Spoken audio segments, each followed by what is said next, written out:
ஓம் சிவாய நம. பறவைகளுக்கும் நமக்கும் உள்ள தொடர்பு என்ன அப்படின்றத பத்தி நம்ம தெரிஞ்சுக்க போறோம். ஒவ்வொரு நட்சத்திரத்துல பிறந்தவங்களுக்கும் ஒவ்வொரு குறிப்பிட்ட பறவைகள் எல்லாம் இருக்குங்க.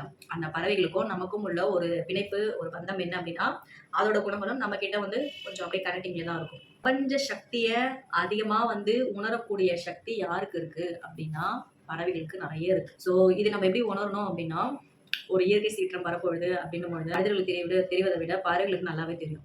சில மூலிகை வேர்கள் எல்லாம் பத்தி தெரிஞ்சுக்கணும்னா, அது குறிப்பிட்டு சில பறவைகளுக்கு தான் தெரியும். உதாரணமா உங்களுக்கு சொல்லணும்னா, செம்போத்து பறவைன்னு ஒரு பறவை இருக்கும்.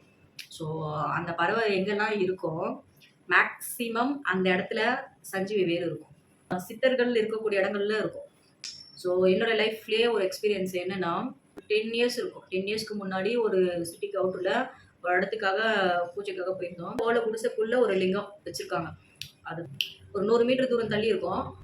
இந்த செம்போத்து என்ன பண்ணுச்சு, அப்படியே டவுன் பண்ணி கரெக்டா நின்னுது. மனுஷங்க நடப்பாங்க தெரியுமா? ஸோ அது போல நடந்து போறாரு அவரு.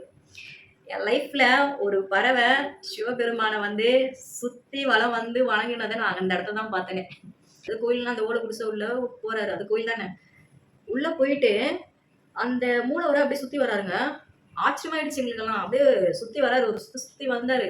வந்துட்டு அப்படியே நின்று பார்த்தாரு. பார்த்துட்டு அப்படியே நடந்து தான் வந்தாரு. நான் அவர் லுக் விட்டாரு என்னை பார்த்து. கூட இருக்கணும் என்னங்க உங்களை அப்படி லுக் விட்றாரு பார்த்துறீங்க. எனக்கு என்ன தெரியும், அவரு ஏதோ பார்க்குறாரு விடுங்க. அப்புறம் லுக்கு விட்டுட்டு கொஞ்சம் தூரம் அப்படியே நடந்து போய் அதுக்கப்புறம் தாங்க ஒரு மேலே பறக்க ஆரம்பிச்சு. நான் ஃபீல் பண்ணது என்னன்னா, அந்த இடத்துல ஒரு தெய்வ சக்தி இருக்கு அப்படின்றத. அதுக்கப்புறம் போனார் பார்த்தீங்களா, அதுதான் ஃபர்ஸ்ட் டைம் அது உள்ள போறது. அந்த இடத்துல போய் உள்ள அந்த மூலவர் கிட்ட பக்கத்துல நான் உட்காடுறேன்.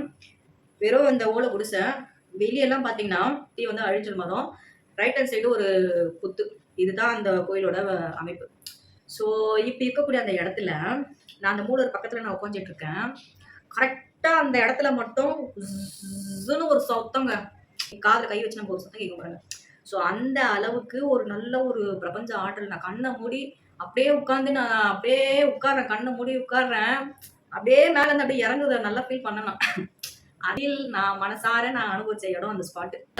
அந்த குடிசையை தாண்டி வெளியே வந்தா அப்படி ஒரு சத்தம் இருக்கிறதே உணர முடியாது. அந்த புயல் சத்தம் கேட்ட இதெல்லாம் ஃபீலே இருக்காது. அந்த பர்டிகுலர் இடத்துல மட்டும் அவ்வளோ ஒரு ஃபீல் எல்லாம் நல்லா நான் உணர்ந்திருக்கேன். அந்த சக்தி இருக்குன்றத உணர்த்துனது அந்த செம்பத்து பறவை தான். அவர் உள்ள போய் சுத்திட்டு வந்ததுனால தான் அது உள்ள என்ன இருக்குது போய் பார்க்கணும்னு நான் உள்ள போனது. ஸோ அந்த அளவுக்கு தெய்வ சக்தி ஒரு இடத்துல இருக்கிறது அப்படின்றத நான் அதுக்கப்புறம் இந்த செம்பத்து இருக்கிற இடத்துல எல்லாம் நான் நிறைய சர்ச் பண்ணியிருக்கேன். கண்டிப்பா இருக்கும். நீங்களாலே அதை உணர முடியும். ஸோ இதெல்லாம் இருக்குமா, பறவைக்கும் நமக்கும் இப்படி ஒரு தொடர்பான கண்டிப்பா இருக்கு, இல்லாம இல்லை. ஸோ நிறைய உண்டு. இதை பத்தி நம்ம அடுத்து வரக்கூடிய பதிவுகளில் பார்ப்போம். ஜோதிடம் மற்றும் ஆன்மீகம் சார்ந்த தகவல்களை தெரிஞ்சுக்கணும் அப்படின்னா என்னோட சேனலை சப்ஸ்கிரைப் பண்ணிக்கோங்க. ஸோ தனிப்பட்ட